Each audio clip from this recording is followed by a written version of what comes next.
this Grand Rapids Super Saturday, and I was like, yes, of course, I would love to do that. Because obviously, you know, to support Jen, to support Leslie and Anita and my hometown of Grand Rapids. And I just want to say, I mean, I know for any of you that have been a coach since then, you know I wasn't able to come. And thank you so much for your kind message you sent to me in video. Sorry. I won't go into it. But you know that we had a very tragic time. Almost lost a family member. Sorry, hold on. We didn't. He's doing great. I didn't even need to go there, you guys. I just want to say thank you for the message and understanding why I couldn't be here. Okay, so let me just go on to something positive. I really need to drink my pre-workout, by like 7:30. So when it's 7:30, can someone just make hand motions like this? Let me just remind you too that since we're going to be working out at roughly 8-ish, have something in you. Like you're drinking some water, have a little snack like now. I won't be offended at all if you pull out a half a bar and start eating. We need energy, okay? At 8 o'clock tonight, you're on. Raise your hand if you're staying. Okay, awesome. That's awesome. Okay, and so if I was still talking at 8 o'clock, start doing this. Okay? Alright, so is this my clicker, Leslie? Okay, and where do I point when I want to click? Just click into the click. Okay. I am so sorry that I lost it. All of a sudden all the memories came back. Okay, so building your dream team. This topic of building your team is huge, and usually when coaches start the business, they'll say to me they have two big fears. Number one is putting themselves out there on social media. That's one of the biggest fears everyone has. And they always say it's just that. They're like, I know no one else has this fear, but I've got this fear of putting myself out there. I'm like, please, we all do. It's like everyone, practically, that joins. The second biggest fear is building a team. Raise your hand if that's a fear or has been a fear of yours. Yeah, it's pretty common. I think the reason behind it is, number one, we're afraid we won't know enough or that we'll let others down. We'll bring them into this business and we'll let them down. And that's scary because, well, first of all, I understand that fear big time. Because when I first joined, actually, step back, before I joined, I was asking a gazillion questions about this opportunity, a gazillion. And no one really had the answers, okay? And I remember someone said to me, just chill out. Like, you're gonna be fine. You'll be fine with this business, okay? You will be successful. Like, stop asking questions. And I said, I'm not worried about me. I'm not worried about how I do business. That's not my personality. I'm worried about the people I bring in. I'm worried about letting them down. How many of you can relate to the fact that you're kind of okay with letting yourself down, but when it comes to letting other people down, not cool with it at all. Right. So what I decided to do was to keep asking questions, no matter how annoyed everyone got, and to know as much as I possibly could, be the best thing I possibly could, so that when I started bringing people onto my team, my family members, relatives, friends, co-workers, whatever, that I could have the answers, or at least say to them, I'll find an answer for you. And that's really all you have to do, you guys. Now, I know a lot of people say, well, I'm worried about talking to other people about this business and about the type of opportunity that it is and the success that they can have because I haven't had that success yet. That's another big fear, is that we're worried that they're going to look at us and go, well, you're saying it's a big opportunity, yet you're not rolling in the dough yet. Well, I did my research, and I knew this was not going to be a get-rich-quick kind of business. I had done my research. I had watched who the top coaches were. I listened to their YouTube videos. I wasn't even on Facebook, you guys. I wasn't even on social media. But I was watching YouTube videos, and I was going to their blogs. So I was learning what these top coaches were doing and what they were saying, and I knew this is not something that's going to happen overnight. I'm not going to be able to quit my full-time job in a year. Or maybe, but I actually didn't think that. My sister said to me, and and by the way, Shalene was the one that said, you should do this. She said, you know, you might be able to just do this like as a full-time thing in like 5 years. Like you might be making enough money with it in 5 years that you could like do it full-time. I'm like, whatever. I didn't believe that, but I didn't care so much if it took 5 years or 10 years. And by the way, I really could have quit my full-time job in 1 year. I waited 2 years just to be safe, make sure everything was secure. But I thought 5 years, or maybe it'll take me 10 years. I love what this is about. This is an amazing opportunity. It's about fitness, it's about health, it's about helping other people in fitness and in health. And it keeps me accountable. It has everything I could want in a business. And I can do it from home. How cool is that? I've always been one of those people, when I was working full-time, I remember working for Domino's Pizza. I worked for their headquarters in Ann Arbor.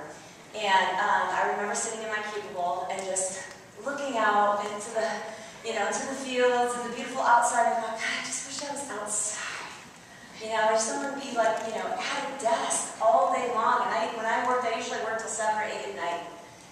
And yeah, I worked a lot of hours. I'm a hard worker. I'm like, put in all the hours. And I always, and when I would go out on my lunch hour or something and run an errand, I'd see these people, with their kids, and they're like, just in regular clothes, and I'm like all dressed up and uncomfortable, and I was like, I just want to be like them. I want to be like them. So when this opportunity came around, I thought, this is a gift. I need to do this, and I need to go all in. So I just want to tell you guys, number one, go all in. Okay? Or don't waste your time. It's great to get the discount. I don't want to say quit. Come on. But, really, if you're here and you want this business and you want to have success, go all in, have patience, and realize when you're talking to other people about the business, it is a gift to them. The people that I brought on my team, I didn't know if they were maybe going to have more success than me. It's not my responsibility, or it's not my place to say, I'm going to bring you in and you're probably not going to do as well as me. It's my place to tell you about the opportunity. You might do better than I'm doing. Okay, so when you're talking to people about the business, don't think, I feel weird talking to them about it because I haven't had success yet. Be honest with yourself. Why have you not had success yet? Be honest with them. If I was a coach that had been coaching for 2 years, and let's say I was just an emerald, and I came to a meeting like this, and I thought, okay, it's time to draw a line in the sand. Start building my team now, because that's where the income and the business growth happens. Let's say I said that, and I start talking to someone, and I feel maybe insecure about the fact that I'm only emerald, and I'm telling her that this business has all this, potential and opportunity. I feel like I'm lying because I'm only an emerald, and I've been doing this for 2 years. And I haven't brought in a lot of income yet. So it makes me feel insecure. Remove all of that, okay? Be honest with yourself. Be honest with them. If I were in that position, I would say, it's an amazing opportunity. And here's what some people have done with it. And here's the people that I've been looking at. And here's why I've been inspired. And here's what I like about it. I haven't been real consistent with it. I haven't been honest with myself about it. I'm ready now. I am ready to run with this business. I hope you see in it what I see in it. Have you ever considered doing this? And going from there. But instead of being insecure about where you are right now, presenting the opportunity to them, and they may run with it. They may be, 2-star diamond in 1 year. But, don't prejudge them just because of where you are. Okay. Wow, that was a big intro. I should be done now. Okay, so let's see. There we go. Look how funny that is. I'll let you read that real quick. So that's what we're talking about. Right? That's what we're talking about. 6 dream team building tips. Number 1. Confident positioning. You want relatable, confident, and effective positioning. I had to get all those adjectives in there because they're all very important. You have to be relatable. Okay, we're trying to attract like-minded. I love when were just on the Super Saturday video talking about their team, and they showed their whole team. I mean, you could just tell, it just looked like a bunch of their friends. And that's the way it should be, okay? You want to be open enough so that you are relatable to the like-minded people. But you also have to position yourself as being confident. You have to. Quick story about that. You know, when people are thinking about joining a business, so you might have some people right now that are kind of watching you on Facebook. They're watching you from afar. They're not even telling you that they're kind of interested in this. They're not even going there with you because they're too afraid that you'll shark attack them. Like, you're interested? Like, you can sign up now. So they're not even saying anything. They're just kind of doing their research in the background. Like, did you do that? Did you kind of do your research in the background before you joined? Oh, you did.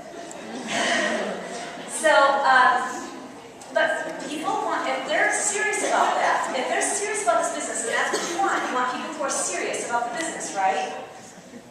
If they're serious about the business, they want to join someone that they feel is confident, is supportive, is fun, not going to pressure them. They want to join someone they feel like they relate to, right? So, they want to join like a winning team.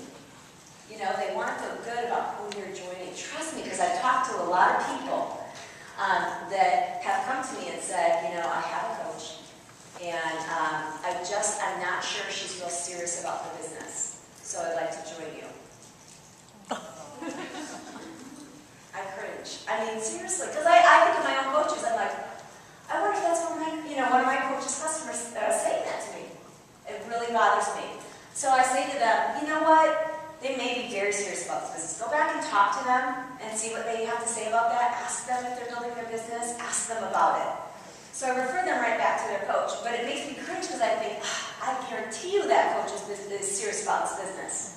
And the customer will say, I haven't seen her post about anything about her team or anything really about the business in probably at least a month.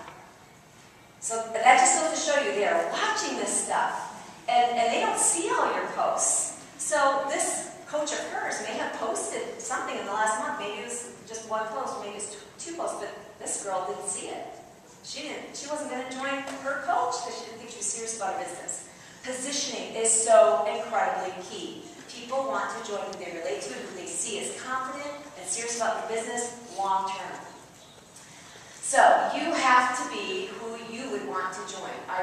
When you all were looking at who you wanted to join, there's certain things you were probably looking for. Someone you could relate to, someone you can talk to, someone who's confident about the business, someone who you feel like is going to help you.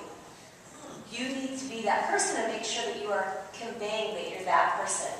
Are you 100% committed to improving you? So, of course, you know, one of the biggest, one of the most important things about becoming a successful coach is your mindset. People ask me all the time, what is the one thing that makes a successful coach? What do you think is the one thing? And it's absolutely, hands down, no question about your mindset. It's not about a certain look. It's not about having a certain fitness level. It's about, are you willing to believe in yourself? Are you willing to believe in the business and what it can do? Are you willing to believe that even though you're going to have negativity, you're going to have skepticism, you're going to move past it?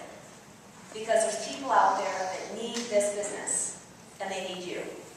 Are you going to be willing to put all those other negative things aside and keep plowing forward?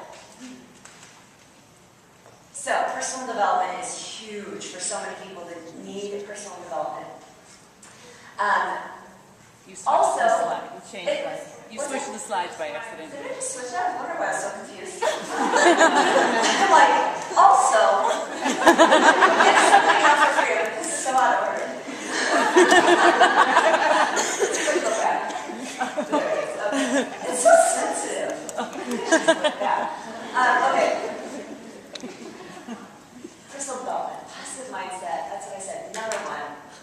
Commitment to workouts and healthy eating, and connected with your emotional, spiritual self. Okay, so I know you hear it all the time, right? If you listen to the National Wake Up Call, which on my team, critical core activities, the National Wake Up Call is a critical activity. It's not to be brushed off. Every single week, you've got to listen to that. You should all know the playback line by heart. So you should, definitely by heart, you should know that number. Because when you're a new coach, or program it into your phone, but when your new coaches ask you, you should know it. 832-225-5065. Call that number. Listen to that recording. Okay? So, I don't know what that has to do with emotional spiritual stuff. First impressions, okay? So we're talking about positioning yourself. I want you to look at some of the coaches that position themselves so well, okay? I don't consider myself one of those, but look at Leslie's Facebook, look at Anita's, look at Jen Delbo's. Brittany Leggett, she's one of the top coaches, awesome. Cover banner looks beautiful. Lindsay Matway, Melanie Mitro. Take a look. Take a look at their profile picture and their cover banner. Looks spot on, right? You feel like this is someone that's got it together. You just do. You just take one glance. And listen, it's not about conveying that you're someone that you're not. No, you need to be yourself. You don't need to have a certain look. You need to have a look. Does that make sense? Because when people are going to your page, what we're trying to do, of course, is always attract people, right? And so these people initially, they're strangers. The only thing they have to go on is what they see. That's just the nature of social media. That's what they're basing their, judgment on. Do they want to follow you or not? They're looking at what they see, and if they don't think that you look like someone that they can relate to or that they normally associate with, then they're not going to follow. Okay, so you have to put you up there, and it needs to look professional, but not in like a stuffy kind of way. It just needs to be a look to it, right? Okay, so first impressions. So please make sure that your profile pictures, have a smile, and you've got your banners looking professional. You will not attract a confident, genuine go-getter if you don't act like you are one yourself, and you have to be conveying it on social media. I think that's common sense, but we still brush over it way too much. So important. Look at any of the top coaches and what they're doing. And there's lots of different styles too, like Amy Silverman. You guys all know Amy Silverman, right? She's like number 2 in the company right now, or 2 or 3 or something. Take a look at her style on Facebook, Instagram, versus like Melanie Mitro. 2 totally different styles. They're going to attract 2 totally different markets, but it works. Either way it works. List making. It actually said list building. List making and list building. Somehow the other word came off. That's what it said. List making and list. Okay, so if you don't have a list, you do have a problem. Now, a lot of us try to pretend that we have a list. We really don't have a list. And I know this for a fact, because when I do my training groups on Facebook, one of the first things they have to do, and this is in my push it on group, is like, it's day 1, maybe day 2, I say, immediately send me a screenshot of the list of people you have introduced a business to over the last month. And a lot of people have admitted to me they didn't have that list. They have introduced a business to people in the last month, but they didn't have that list. They couldn't just readily access a list of people they had introduced a business to over the last month. And if you are building your team, you have to, hear me loud and clear, you have to introduce the business to a minimum of 3 to 5 people every single week. Are you honestly doing that? That's a minimum. That's not a goal. Let's shoot for 3. Let's shoot for 5. That's a minimum. So when I had, early on in my business, I was doing something called the fast track team. And I did a call with my team, and any of you can do this, by the way. I still think it's a good idea. I was about 6 months into my business, and I had some, I had like a dozen coaches on my team, and I made a decision that I was going to start working differently. I was going to start working smarter. And I had a better feel for the fact that you can't motivate your team. You need to find out who's motivated, run with them, and keep building. And finally someone clued me in on that. So spending all this time like, please work your business. Please be interested in this. And they just weren't. I would say 10 to 20% are interested and engaged. Okay? And that's just it. So I did a call with I said, anyone who's interested, get on this call. This is a very important call. Saturday morning, I think it was like 6 a.m. call. I said, don't even tell me you have plans. Saturday morning, 6 a.m. And so I said, you know, here's what I've learned in my business. I'm ready to run with this. Oh my gosh, this is not a drink, thank you. I said, I'm ready to run with this. I need to know who else on this team is ready to run, because I'm not going to drag anyone. If you don't want to work this, or you just don't want to work it right now, I'm not going to drag you. Okay? I need to know who's ready, because we're running. We're going to do a fast track team. Message me after the call, let me know who's on the fast track team, because we are fast tracking from here on. And so Mindy Winter was one that got on that, and every Sunday night we reported in on how many we had added to our network that month, how many we had followed, how many we had introduced the business to, and their names. So you couldn't just make it up. Oh yeah, I introduced it to 6. 6 is the number this week. No, you had to give their names. And we also reported in on how many we followed up with and their names. And so Mindy Winter every single week would come to the call with at least 10 people. And so the rest of us were like, geez. I mean, I was like, I said 3 to 5, and she's doing 10. And then that year, she almost finished top 10. It was like number 11. But it's because she was building her team, and that's why I mean she's killing it, obviously, because that's the way she rolls. You give her a minimum, she doubles it because it's a minimum. Okay, track 2 prospect lists. Your coach and your challenge group prospects. You should know exactly who you've been talking to about a challenge group and who you've been talking to about coaching. Because when you're talking to people about a challenge group, you're talking to people about coaching, there has to be lots of messaging back and forth. It kills me when I hear a coach say, yeah, I talked to that girlfriend I told you that was so interested in coaching, I talked to her, she's just not interested. So I took her off the list. You took her off the list? Don't take people off the list. Do not take people off the list. Stay on the list, okay? You just need to have like 5 to 10 more conversations with this person over the course of time. And it could be weeks, it could be months, it could be years.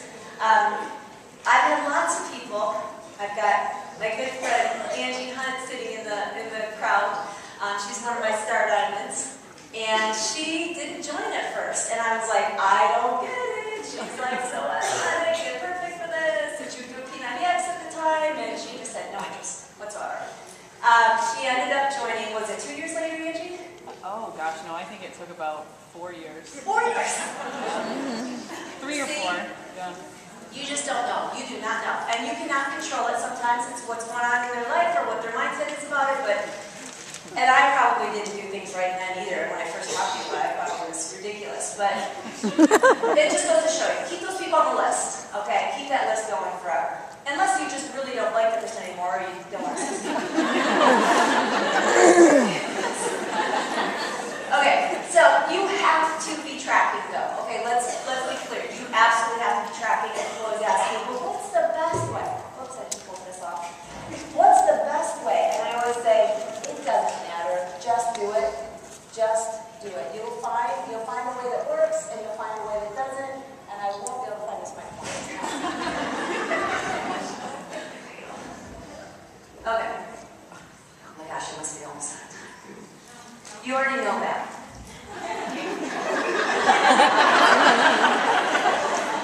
Talk amongst yourselves. Take pictures.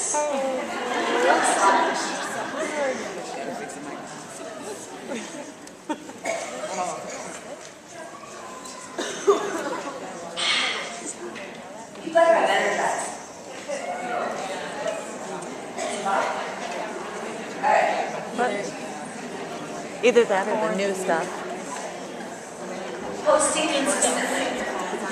Okay, so I know it's hard to post consistently because we're busy, and then we're like, what do we post? But posting consistently gets you on their radar. If you've been to any of my social media trainings, you know I talk about this all the time. The fact that when you're new to Facebook, or if you haven't been using it on a regular basis, like when coaches first join, one of the first things they always say is, well, I don't really use Facebook much. I just post once in a great while of my kids. I'm not real comfortable with this whole social media portion of it. I don't post very often. I almost never post pictures of myself. Does that sound familiar?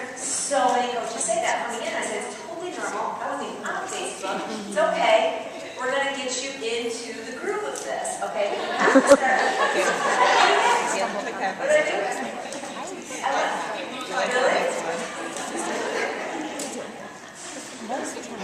first time I did a presentation at Domino's Pizza headquarters, I had an easel and a marker, and the whole time I was talking, I was drawing my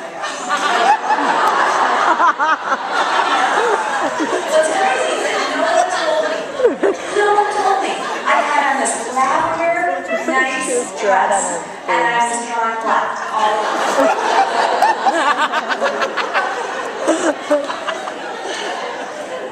And that was my first presentation, so now you know I know my clothes. Now she was black.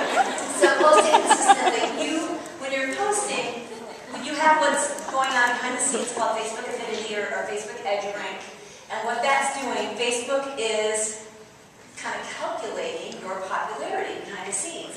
Facebook is, its systems are looking at who you normally interact with. So that when you post something, Facebook says, okay, you have 100 Facebook friends, it's 2 o'clock in the afternoon, you're logging in and posting this statement of I just worked out and I feel amazing. At 2 o'clock in the afternoon, Facebook is like, okay, how many of your friends just logged on right now? And Facebook says, okay, only 20 of your friends just logged on right now. Of those 20 that logged on, you have only interacted with 2 of them recently, of that particular 20. So Facebook brings your post to those 2 people's news feeds. And those 2 people see her statement of I just worked out, I feel amazing, and they go, okay, they're usually looking for their phone, like, okay, that's fine.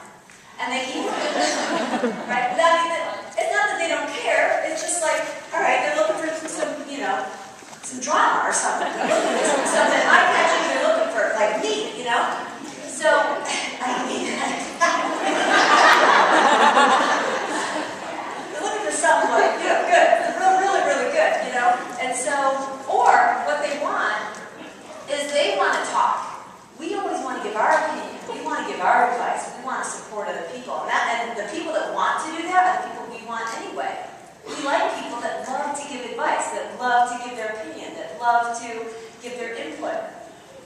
And so as you start posting consistently, what that does is you have higher Facebook affinity, more people have commented on more things, more people have liked on more things, and so instead at 2 o'clock in the afternoon, now that you know how to post, you're going to say something like, what do you guys prefer, sweet or salty? Or you ask some type of question, or what would you rather give up, wine or chocolate? You ask some type of question.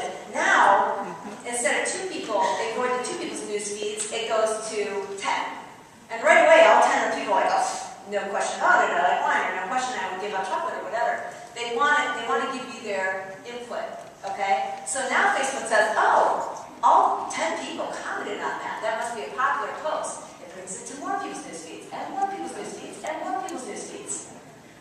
And it goes viral. The first time I tested this, I asked, what do you tip on a takeout order?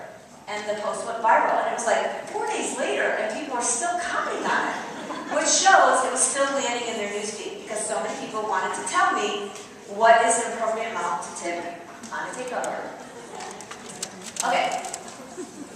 No idea if I went over any of these bullet points. 2 to 3 minutes a day, get on the radar, but yes, I don't know that. Yes, I probably can think another 3. Only 2 to 3 business-related posts. Hopefully you just took a picture of this. I think I went through all our stuff. But this, you guys, this takes practice. People say, I'm just not good at social media. I'm like, no one's really born good at social media. It's something you have to practice. Even when I go on vacation, I come back, I feel rusty. I'm like, what do I say? It's something that just takes practice. You have to get in the groove of doing it. Genuine listening. You have to be listening for clues, okay? When you're talking to people in conversations, always just start with a simple conversation. Hey, how are you? Be liking on their posts, be commenting on their posts, be interested in them. Start a simple conversation. Hey, I saw you posted that car the other day. That looks awesome. What kind was it? Get into conversations, and if you're always ending conversations in a Facebook message with a question about them, the conversation continues. When the conversation comes to a stop is when you stop being interested and you're just waiting for them to be interested in what you got going on. You can't do that. So listen for clues and reasons that would make them benefit from a business like this. And you want to try and identify like-minded people who are already unhappy with their current situation, with their job, with their boss, with their commute, people who want to work from home, people who are already personal trainers, nutritionists, already into fitness and health anyway, already doing what a coach does, or people that are want to be stay-at-home parents. Okay. Next, simply asking.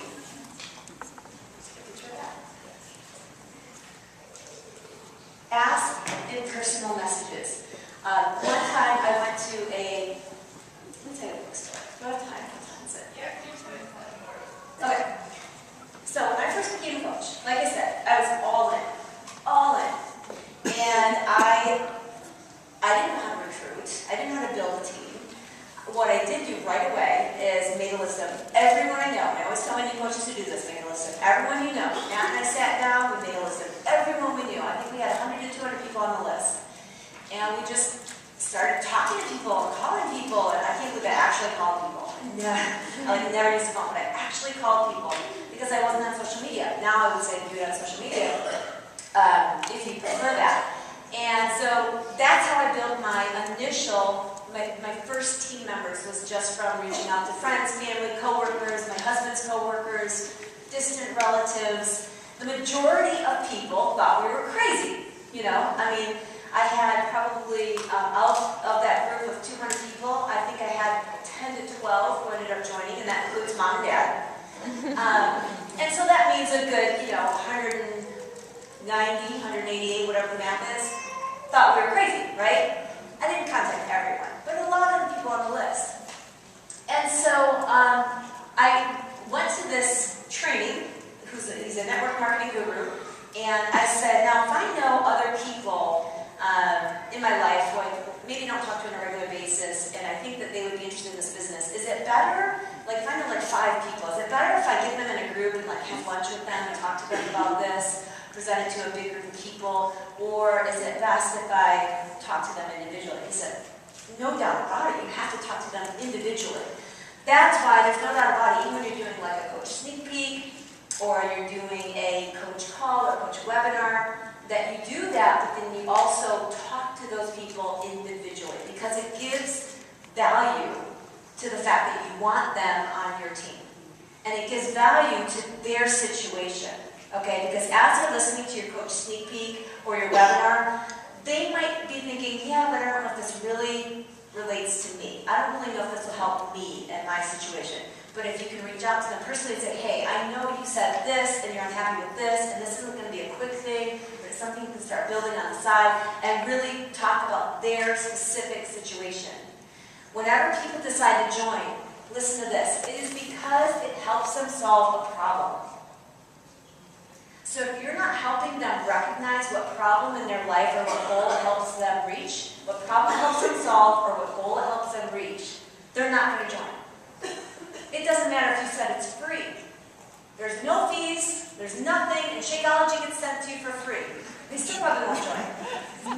Because they're like, but there's probably time involved or something. They just won't. It has to, for them to spend any kind of, invest anything in it, it has to solve a problem for them or help them reach goal. So connect them to that. It's that simple. And you can only do that one-to-one. So, personal messages. And ask the question, have you ever considered becoming a coach as a suggested solution to what they just said was the problem or the goal? So that can only happen once you've been going back and forth in conversations, right? So when coaches say to me, I have this girlfriend and she would be so amazing as a coach, how do I bring it up? And so my advice on that is always do not bring it up out of the blue. Wait until you've had that conversation again where she's like, I just cannot take it any longer. I'm working these 2 jobs. We're barely making ends meet. I'm losing myself. Then you say, you know what? I've heard you say that before and it just breaks my heart. I'm doing this business. I'm loving it. I know you'd be amazing. Have you given it any thought? Have you ever considered doing what I'm doing? Just ask. And then she's either going to say, I thought about it, but I think I would hate it, or I thought about it, and I think it would cost too much money. But the conversation can start from there. And then you have the opportunity to clarify any preconceived notions that she has, because she probably has some really big misconceptions about what this business is. By the way, if you ever want to see a list of the misconceptions, go to facebook.com/TurboSister. That's my personal page. Facebook.com/TurboSister. Go to my notes and you'll see a list of all the misconceptions. And I send people there all the time. And I say, this is what the misconceptions are. Help the decision-making process through your sneak peeks, through your backstage pass, through the sharing what is coaching video. And then I also have what's called bulleted basics. Everyone that you're talking to, they learn differently, and they're just different personalities. For me, I don't want to watch a webinar that's maybe 45 minutes long unless I'm absolutely pretty positive this is something I want to do. I'm not going to watch it unless I'm almost positive I'm going to sign up. Then I'll watch it just to reassure myself. Until then, I'm not watching that because I don't want to waste 45 minutes of my time. I'm too busy. Do you know how many people have told me, I sent her the video or I sent her this, and it was something that was half an hour or 45 minutes. I'm like, whoa. Was she really interested? She's been asking questions, you've been talking about this for a long time. You're like, no. She just asked me what is coaching. And I sent her the video. I'm like, she's not going to watch that. She's not going to, just for a simple answer of, well, we're Beachbody coaches or whatever, and you've told her to watch a 45-minute video, she's not going to watch it. Okay? So, bulleted basics, where people have been asking a lot of questions, and I feel like their interest is really growing. I have a copy and paste right into a Facebook message or an email. I call it the bulleted basics, and it just says, you get 25% commission, you get a 25% discount at $39.95 to join, it's $15.95 a month for website fee, you get support from me, you get to do my Facebook groups, you get to do my training website, and I list what's in it for them. And it's just some bullet points. And then I say, do you have any questions? And I just know for myself, I would prefer that. Because if I'm just kind of looking into something, I want to be able to look at my phone and go, okay, yeah, that seems pretty cool. And I might ask my next question.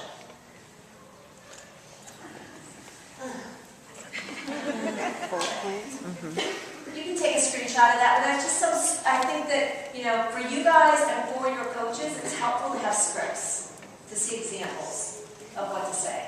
So I thought I would just provide some of those that you could take a screenshot.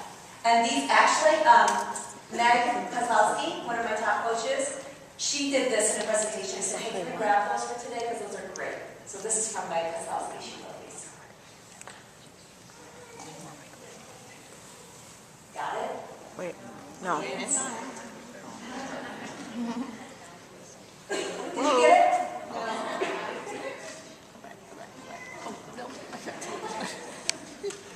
You got that one, right? Yes. Why was it so sensitive before I got Walter? Okay. Follow list. I missed the last slide, maybe.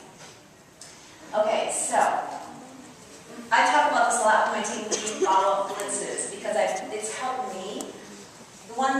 The most important things you can do to build your business is to build your team, and one of the most important things you can do to build your team is follow-up messaging. It's everything. I don't care how, you can have a list, huge list of people you've introduced a business to, but if you're not following up with them, forget it. Throw the list away if you're not going to follow up with them. Because people do not join when they first hear about this business. I didn't join when I first heard about the business. I was very skeptical. I was like, I don't have time for that. I'm working 60 hours a week right now. I don't have time for something like this. I'm like, I don't want to have anything to do with sales. I just did not, it did not start appealing to me because immediately I had misconceptions. Immediately. But you can totally And do so, that. imagine if I never heard anything about it again. I wouldn't have joined. But I did hear more about it. The follow-up messaging is where you help them understand the relationship that you have, the connection that you have, the assurance that they're going to be supported by you, the assurance that you're not this person that you have your own agenda, that you just want to benefit yourself.